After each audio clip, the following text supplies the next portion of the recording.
Olá, meus amigos e minhas amigas. Desde o começo desse ano, a Rússia utilizou um total de 5 mísseis Zircon, que, como já comentamos em vídeo do canal, são uma novidade no arsenal usado por eles nessa guerra. Isso é parte de um número bem maior de ataques que Kiev enfrentou. Estamos falando de mais de 180 ataques com mísseis e drones apenas nos primeiros 3 meses desse ano. Isso de acordo com informações divulgadas pela administração militar de Kiev. Os mísseis Zircon, que são lançados do mar, têm um alcance impressionante de 1.000 quilômetros e conseguem viajar a 9 vezes a velocidade do som. Especialistas militares destacam que a velocidade hipersônica desses mísseis acaba reduzindo drasticamente o tempo de reação das defesas aéreas e permite que eles atinjam alvos grandes, profundos e bem protegidos. O próprio presidente Putin, em seu discurso anual à nação em 29 de fevereiro, confirmou o uso de mísseis Zircon em combate. Ele não especificou exatamente quais teriam sido os alvos, mas fez questão de mencionar que o Zircon faz parte de uma nova geração de sistemas de armas sem paralelo. Além do Zircon, a administração de Kiev mencionou que a cidade foi alvo de outros 6 tipos de mísseis desde o início de 2024, incluindo 113 mísseis de cruzeiro lançados do ar, do tipo KH-101. Também foram lançados 11 mísseis Kinzhal contra a capital ucraniana, lembrando que esses mísseis também são hipersônicos e viajam a várias vezes a velocidade do som. Moscou, até o momento em que gravei esse vídeo, não havia feito comentário sobre as alegações de Kiev, mas a própria Rússia tem anunciado ataques com mísseis na Ucrânia e alega que são contra alvos militares e de energia, embora, como sabemos, alguns desses mísseis também tenham atingido prédios civis. Nas últimas 2 semanas, a Rússia intensificou seu bombardeio de longo alcance contra a infraestrutura de energia e gás em toda a Ucrânia, o que tem causado danos significativos e apagões em várias grandes cidades. Eles também continuam mirando em alvos políticos e militares em Kiev. Gente, se avaliamos essas operações militares russas, percebemos uma combinação de pressão militar direta com esforços para minar a infraestrutura e o moral ucraniano. O uso de armamentos hipersônicos, com suas implicações para as defesas aéreas e o foco em alvo de infraestrutura crítica apontam para uma estratégia de desgaste, que tem como claro objetivo maximizar a pressão sobre as capacidades de resistência e também atingir um pouco essa intransigência nos termos para a negociação de paz. E nessa linha, a Força Aérea Russa realizou mais um ataque em larga escala contra a infraestrutura de energia e indústria de gás na Ucrânia. Isso foi confirmado pelo próprio Ministério de Defesa da Rússia. No comunicado, eles disseram que usaram armas aéreas de longo alcance e de alta precisão e drones para realizar esse ataque. Segundo o Ministério, o ataque bagunçou toda a operação de empresas da indústria de defesa envolvidas na fabricação e no reparo de armas, equipamentos e munições. Eles também disseram que todos os objetivos do ataque foram alcançados e os alvos designados foram atingidos com sucesso. Mudando um pouco de assunto, mas ainda em relação à Rússia, hoje, segunda-feira, o Kremlin veio a público para rebater um relatório que sugere que a inteligência militar russa poderia estar por trás de uma condição enigmática conhecida como Síndrome de Havana, que tem afetado diplomatas e espiões americanos ao redor do mundo. O grupo de mídia investigativa Insider, com foco na Rússia e baseado em Riga, na Letônia, divulgou informações de que membros de uma unidade de inteligência militar russa, conhecida como GRU 29155, estariam presentes nos locais de incidentes de saúde reportados envolvendo o pessoal dos Estados Unidos. A investigação do Insider, que durou 1 ano e foi realizada em colaboração com o 60 Minutos e o alemão Der Spiegel, também revelou que membros sêniores da unidade 29155 receberam prêmios e promoções pelo trabalho relacionado ao desenvolvimento de armas acústicas não letais. Diante dessas alegações, Dmitry Peskov, porta-voz do Kremlin, comentou que o tema da chamada Síndrome de Havana tem sido exagerado pela imprensa há muitos anos e desde o início foi associado a acusações contra a Rússia.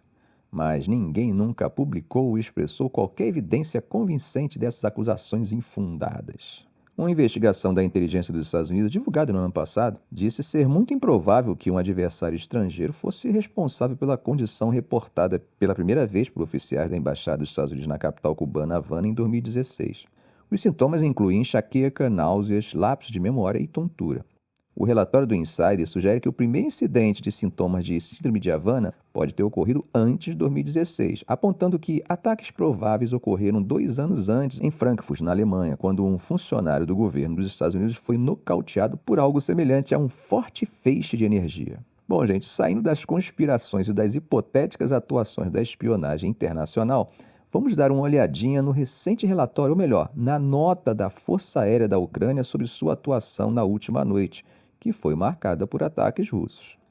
Segundo a nota, a Força Aérea Ucraniana derrubou 2 dos 3 drones Shahed lançados pela Rússia durante a noite. O Estado-Maior não forneceu mais informações sobre o ataque em seu relatório no Facebook. Separadamente, o Ministério da Energia da Ucrânia informou que equipamentos em uma subestação de energia na região sul de Zaporizhia foram danificados após um ataque de drone. Não ficou claro que tipo de drone foi utilizado. Apesar disso, a noite foi relativamente tranquila para a Ucrânia, seguindo uma série de ataques à infraestrutura energética do país que a Rússia intensificou há mais de uma semana.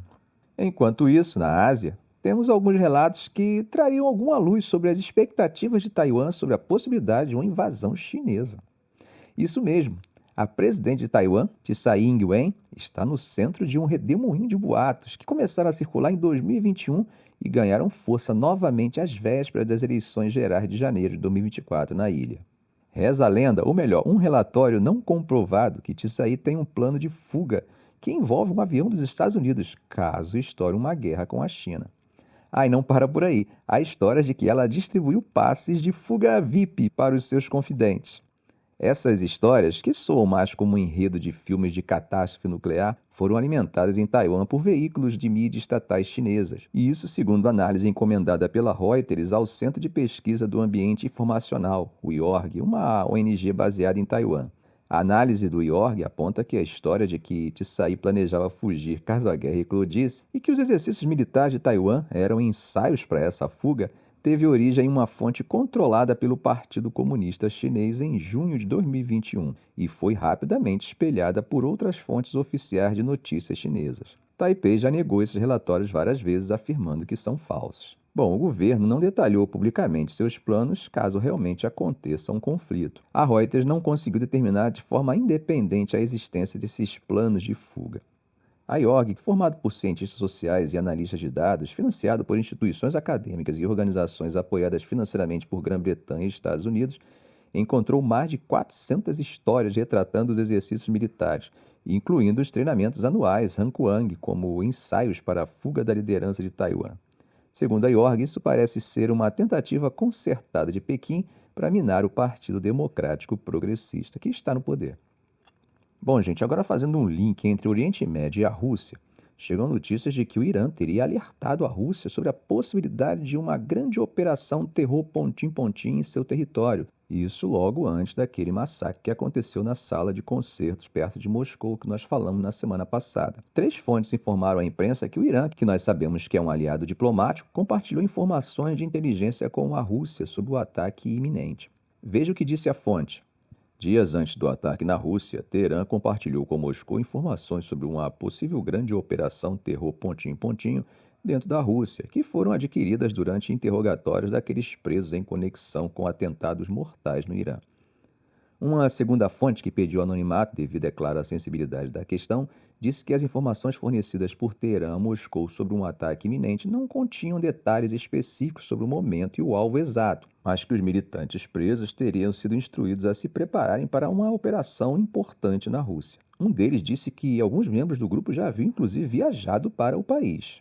Uma terceira fonte, um alto oficial de segurança, disse: como o Irã tem sido vítima de ataques por anos, as autoridades iranianas cumpriram sua obrigação de alertar Moscou com base nas informações adquiridas desses prisioneiros. E aí, o que vocês acham que a Rússia tem a dizer sobre isso? Bom, questionado sobre o relatório da Reuters, o porta-voz do Kremlin, Dmitry Peskov, disse: eu não sei nada sobre isso. Como vocês lembram, gente, os Estados Unidos também haviam alertado a Rússia sobre a provável ocorrência de um ataque militante islamista, com base em interceptações de conversa entre militantes do grupo islâmico envolvido. O Ministério das Relações Exteriores do Irã não respondeu ao pedido de comentários sobre a história e a Casa Branca não disse nada a respeito. Gente, antes de terminar, com base unicamente nas informações e notícias verificáveis, como você vê a atual situação do conflito da Ucrânia? Quais seriam as possibilidades reais e como a Rússia e a Ucrânia estão em relação à ofensividade efetiva? Você já parou a pensar na enorme pressão que a Ucrânia enfrenta atualmente? A Rússia tem adotado uma tática realmente exaustiva, que não busca apenas desgastar as forças militares ucranianas, mas também testar os limites de resiliência política do país, além da força da União Internacional que apoia seu esforço de guerra. É uma situação que nos faz questionar não sobre vitória, mas sobre como de forma eficaz a Ucrânia pode evitar uma derrota completa ou chegar a um acordo de paz que seja pelo menos suportável. Independente de torcidas, crivos éticos e morais ou posicionamento político e ideológico, a realidade e a complexidade dessa situação nos leva a entender que alcançar uma solução realmente duradoura será um caminho árduo e repleto de concessões difíceis, tanto para russos quanto para ucranianos. Ficamos por aqui. Se esse vídeo foi útil para você, faça um comentário, compartilhe em suas redes sociais, dê um like. E é claro, se ainda não for inscrito, inscreva-se no canal e ative o sininho. Ok, gente? Um grande abraço do professor Arão Alves.